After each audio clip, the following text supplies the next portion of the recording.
Di sebuah belahan dunia yang hijau dan kaya, berdirilah sebuah negara bernama Merdeka.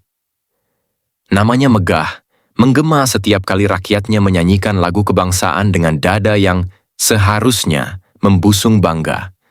Setiap tanggal 17 bulan kemerdekaan, mereka mengibarkan bendera merah putih emas, tanda bahwa dahulu para pahlawan telah menumpahkan darah demi satu kata, kemerdekaan. Namun, di balik semangat dan simbol-simbol itu, ada kisah yang tak pernah masuk dalam buku sejarah. Di ujung selatan negeri Merdeka, terdapat sebuah desa bernama Sungai Pahit. Namanya bukan tanpa sebab. Di sana, sungainya hitam keruh, bau limbah menusuk hidung, dan air bersih hanya mimpi. Sebagian warganya hidup dari mengais sampah. Sebagian lagi bekerja di pabrik-pabrik dengan upah yang tak cukup untuk membeli beras sekarung. Mbah Raji, seorang kakek berusia 74 tahun, adalah saksi hidup kemerdekaan. Dulu ia pernah ikut gerilya, membawa senapan kayu demi menakut-nakuti penjajah. Kini, ia hanya membawa karung goni di punggung, mengumpulkan botol plastik untuk dijual. Suatu hari, cucunya yang bernama Siti bertanya dengan polos, "Mbah, katanya kita sudah merdeka. Tapi kenapa Siti masih makan nasi garam?" Mbah Raji terdiam, lalu menatap langit. Karena merdeka itu kadang cuma kata. Yang merdeka itu bendera. Kita masih dijajah oleh lapar, haus, dan janji-janji yang tak ditepati. Di pusat kota merdeka, gedung-gedung tinggi menjulang. Mobil-mobil mewah berseliweran, dan suara tawa dari restoran bintang 5 bersaut-sautan. Disinilah para pejabat tinggal. Mereka bicara soal pertumbuhan ekonomi, investasi asing, dan penurunan angka kemiskinan, sambil menyeruput kopi seharga 100.000 secangkir. Di balik tirai mewah itu, rakyat seperti apa? Ibu Narti, seorang buruh cuci di ibu kota, hanya bisa menonton dari balik layar TV. Gajinya habis untuk membayar kos sempit, beras 1 liter, dan obat anaknya yang sakit karena air got yang diminum.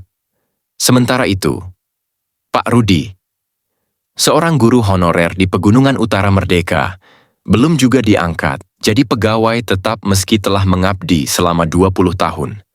Gajinya Rp250.000 per bulan. Ia mengajar dengan sepatu robek dan papan tulis yang bolong. Tapi ia tak pernah mengeluh. Saya mengajar bukan karena negara. Saya mengajar karena anak-anak saya harus tahu bahwa ada dunia lain di luar kemiskinan ini. Malam 17 Agustus tiba. Di Istana Negara, para pejabat berdasi berdiri tegap, mengheningkan cipta. Kembang api menghiasi langit. Kamera televisi menangkap wajah presiden yang tampak haru.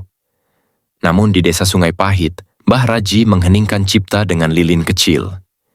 Di sampingnya, Siti terlelap di tikar lusuh. Di kolong jembatan ibu kota, Ibu Narti memeluk anaknya yang demam. Dan di gunung, Pak Rudi menulis soal ujian dengan pena pinjaman.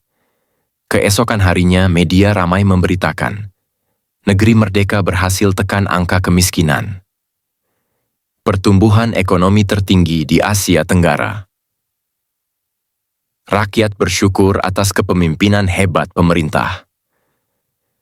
Tapi tak ada satupun wartawan yang datang ke desa Sungai Pahit, ke kolong jembatan, atau ke sekolah Pak Rudi.